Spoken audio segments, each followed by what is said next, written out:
നിന്റെ ഹൃദയം വിശ്വാസ ജീവിതത്തിൽ ഒടുങ്ങാത്ത പ്രത്യാശയുടെ കൂടായിരിക്കണമെന്ന ഓർമ്മപ്പെടുത്തലോടെ പരിശുദ്ധ അമ്മയുടെ പിറവി തിരുനാളിലേക്ക് നമുക്ക് പ്രവേശിക്കാം. ലോകത്തിനായി സ്വർഗം കരുതി വെച്ച അമൂല്യനിധി പരിശുദ്ധ അമ്മ ജീവിതത്തിൻ്റെയും കുടുംബത്തിൻ്റെയും ഒക്കെ പല വിധങ്ങളായ നേട്ടങ്ങളിൽ അഭിമാനിച്ചും അഭിരമിച്ചും കിതപ്പില്ലാതെ ഓടുന്ന ഒരു സമൂഹത്തിൻ്റെ ഭാഗമാണ് നാം ഓരോരുത്തരും. ഈ ഓട്ടപ്പാച്ചിലിനിടയിൽ എന്നിലെ വിശ്വാസശിലയുടെ കടുപ്പവും സ്വർഗോന്മുഖ ജീവിത ശൈലിയുടെ ഉറപ്പും പരീക്ഷിക്കപ്പെടുന്ന ജീവിതാനുഭവങ്ങൾക്ക് മുന്നിൽ മകനെ, ഇതാണ് വഴി, ഇതാകണം നിന്റെ വഴി എന്ന് സ്വർഗത്തെ ചൂണ്ടിക്കാണിക്കുന്ന പരിശുദ്ധ അമ്മ പ്രത്യാശയുടെ പാഠശാലയായി ഇന്നും നിലകൊള്ളുന്നുണ്ട്. പിതാവായ ദൈവമൊരുക്കിയ രക്ഷാകര നിയോഗ വഴികളിൽ അനുഗ്രഹ പെയ്ത്തായി നിറഞ്ഞു നിന്ന ആമേൻ എന്ന കൊച്ചുപദം തലമുറകൾക്കുള്ള പ്രത്യാശയുടെ സുവിശേഷമായും സമ്മാനമായും മാറ്റപ്പെട്ടു. സഭയുടെ ശിരസ്സായ മിശിഹായുടെ അവയവങ്ങളായ വിശ്വാസികളുടെ ജനനം സാധ്യമാക്കുന്നതിൽ അവൾ തൻ്റെ സ്നേഹത്താൽ പ്രത്യാശയോടെ സഹകരിച്ചു എന്ന കത്തോലിക്ക തിരുസഭയുടെ മതബോധന ഗ്രന്ഥത്തിൻ്റെ സാക്ഷ്യപ്പെടുത്തലിൽ ദൈവത്തിൻ്റെ ഇടപെടലുകളോട് അവൾ എത്രത്തോളം പ്രത്യാശയോടെ പ്രതിധരിച്ചു എന്നത് വ്യക്തമാണ്. രക്ഷാകര ചരിത്രത്തിൻ്റെ തിരശീലയിൽ തുടക്കം മുതൽ അങ്ങൊടുക്കം വരെയും തെളിയുന്ന അഴകുള്ള അതിശയിപ്പിക്കുന്ന മുഖമാണ് സ്വർഗത്തെ നോക്കി മൗനിയായി നടന്നു നീങ്ങുന്ന മറിയം. സ്വർഗം ആവശ്യപ്പെട്ടത് മുഴുവനും അപ്പാടെ അനുസരിക്കാൻ അവൾക്ക് കരുത്തേകിയത് തൻ്റെ ഹൃദയഭിത്തികളിൽ തറച്ചു നിന്ന പ്രത്യാശ എന്ന സ്വർഗീയ പുണ്യത്തിൻ്റെ ഉറപ്പാണ്. മംഗളവാർത്ത എന്ന കാലം കാവ്യഭാഷയിൽ എഴുതിയ സംഭവം ഒരു കൊച്ചു പെൺകുട്ടിയുടെ വർണ്ണപ്പകിട്ടുള്ള സ്വപ്നങ്ങളുടെ മേലുള്ള കനത്ത ആഘാതമായിരുന്നല്ലോ. എന്നാൽ എത്ര പെട്ടെന്നാണ് അവൾ പ്രത്യാശയുടെ സമാഗമ കൂടാരം എന്നതുപോലെ എലിസബത്തിന്റെ അടുക്കലേക്ക് ഒന്നും സംഭവിക്കാത്തവളെ പോലെ ഓടിപ്പായുന്നത്. അതിശയിക്കണം അവളിലെ വിശ്വാസത്തിന്റെ ഉറപ്പിനെ. അത്ഭുതത്തോടെ നോക്കി വായിക്കണം അവളിലെ പ്രത്യാശയുടെ സ്തോത്രഗീതത്തെ. അപാരമെന്നറിയണം അവളിലെ ആത്മീയമായ ഒരുക്കത്തെ. എവിടെ നിന്ന് കിട്ടി ഈ പാവം പെൺകുട്ടിക്ക് ഇത്രമേൽ വിശ്വാസത്തിന്റെ കരുത്ത്? തകർന്നടിയുന്ന സ്വപ്നശിലയുടെ മേൽ മനക്കരുത്തോടെ നിലകൊള്ളാൻ മാത്രം പ്രത്യാശയുടെ ദൃഢത അവളിൽ അങ്ങനെ രൂഢമൂലമായി.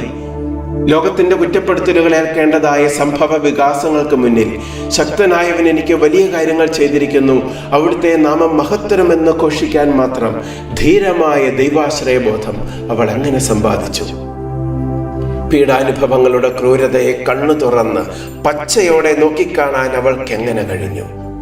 മകന്റെ ചേതനയേറ്റ ഇഞ്ചിഞ്ചായി വരഞ്ഞു കീറിയ കുത്തിത്തുളയ്ക്കപ്പെട്ട ശരീരം മടിയിലേക്ക് അവർ ഇറക്കിയിട്ടപ്പോഴും പ്രത്യാശ നിറഞ്ഞ നിറമിഴികളോടെ സ്വർഗത്തിലേക്ക് ആന്തരമിഴികൾ പായിക്കുവാൻ അവൾക്ക് എങ്ങനെ സാധിച്ചു? നഷ്ടമായെന്ന് തോന്നുന്ന കൊച്ചു സ്വപ്നങ്ങളെ പ്രതി പോലും വാവിട്ടു നിലവിളിക്കുന്ന, വഴിവിട്ട് പരിതപിക്കുന്ന ഒരു തലമുറയ്ക്ക് മുഴുവനുമുള്ള പാഠപുസ്തകമാണ് മറിയത്തിന്റെ പ്രത്യാശയുടെ സങ്കീർത്തനം.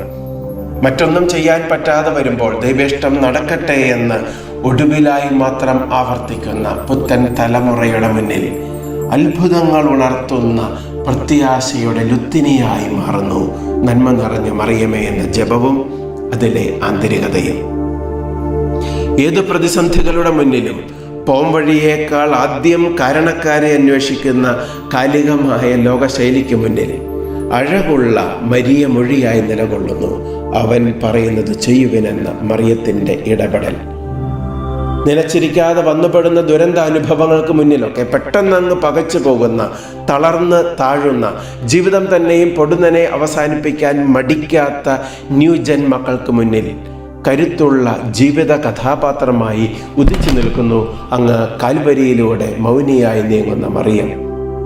ചങ്കുപൊട്ടുന്ന വേദനകൾക്ക് മുന്നിലും ദൈവേഷ്ടം കാണാനൊക്കെ സാധാരണ മനുഷ്യർക്ക് കഴിയുമോ എന്ന സംശയത്തിനുള്ള പ്രശ്ന പരിഹാര വിഭാഗം തന്നെയായി പ്രവർത്തിക്കുന്നു മറിയത്തിൻ്റെ രക്ഷാകര വഴികളൊക്കെയും. സകലതും തീർന്നുവെന്ന് തോന്നിപ്പോകുന്ന, വല്ലാതെ പതറിപ്പോകുന്ന സാഹചര്യത്തിലും ആത്മാവിൽ ഉണർന്ന് ശക്തി പ്രാപിച്ച് ദൈവനാമത്തിൽ മുറുകെ പിടിച്ച് മുന്നേറണമെന്ന് ചൊല്ലി പഠിപ്പിക്കുന്ന ആത്മീയ കളരിയായി നിലകൊള്ളുന്നു മറിയത്തിൻ്റെ പ്രത്യാശയുടെ പാഠശാല. അങ്ങ് കാലിത്തൊഴുത്ത് മുതൽ കാൽവരി വരെയും ആ അമ്മ മൗനിയായത് ലോകത്തിന് പ്രത്യാശയുടെ പാഠങ്ങൾ പകരുന്നതിന് തന്നെ. ഓരോ ജീവിതത്തെക്കുറിച്ചുമുള്ള ദൈവഹിതത്തിന് മുന്നിൽ ആമേൻ എന്ന പദത്തിനും അപ്പുറം ലോകം സ്ഥാപിക്കുന്ന ബുദ്ധിയുടെയോ യുക്തിയുടെയോ ശക്തിയുടെയോ ആയ മറ്റൊരു പദവും കരണീയമല്ല എന്ന ആത്മീയ സത്യം മാനവകുലത്തെ പഠിപ്പിക്കുവാൻ പ്രത്യാശ നിറഞ്ഞ സാന്നിധ്യം കൊണ്ട് കഴിയുന്നു. പരിശുദ്ധ അമ്മയുടെ ഈ പിറവി തിരുനാളിൽ അമ്മയാകുന്ന സ്വർഗീയ പാഠശാലയിൽ നിന്നും നമുക്കിങ്ങനെ പഠിക്കാം.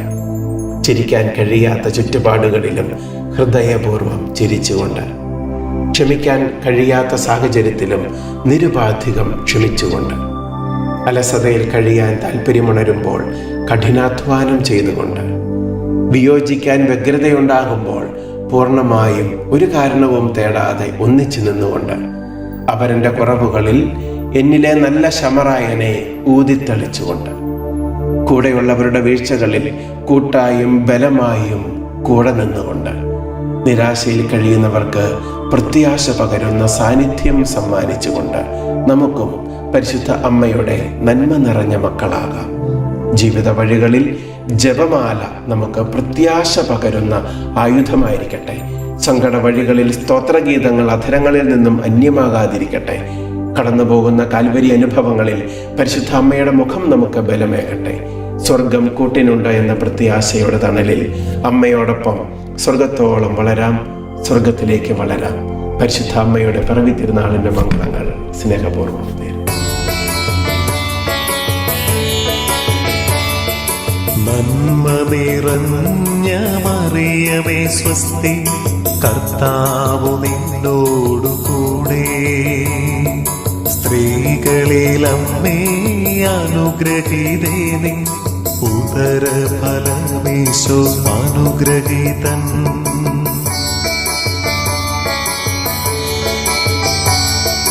പരിശുദ്ധ മറിയമേ ഈശോദൻ അമ്മേ, പാപികൾ ഞങ്ങൾക്കു വേണ്ടിയെന്നും ഇപ്പോഴും ഞങ്ങൾ തൻ മരണനേരത്തും അമ്മേ പ്രാർത്ഥിക്കണേ.